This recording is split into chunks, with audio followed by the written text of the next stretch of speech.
So if you haven't been paying attention the last year, oil is pretty much through the roof in price, right? So that means if you're pumping out oil, you're bringing in a lot of cash. But one country, Iraq, they haven't been able to tap into their oil revenue. In fact, 87 billion USD in oil money is tied up in the central bank's vaults and cannot be touched until the Iraqi parliament forms a full government. And they've made a couple steps in this last week towards getting there. So they finally elected a president, which they haven't been able to do so since the last fall of 2021. They've been in a gridlock. They haven't got anything done. So they got the president.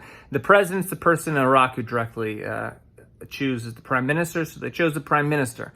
The problem is now they have around 30 days to form a coalition government within parliament needed to vote on everything until they can actually touch the 87 billion in oil reserves locked in the central bank. And they may or may not be able to do it, especially as the chosen prime minister could ruffle a few feathers. So the person chosen, he is linked to these pro-Iran groups. And if you don't know anything about Iraq politics, there's pro-Iran groups, and on the other side, there's the anti-Iran group. So particularly the Sadrists, who are led by Muqtada al-Sadr, he doesn't like Iran influence. In fact, he's pretty consistent. He hates all influence.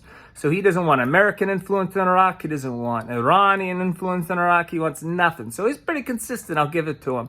So his faction is going to be up in arms and furious regarding this prime minister, which could rock the boat to the point that if government isn't formed and Iraq still can't create the budget, aka be able to tap into all that oil cash they're pulling in.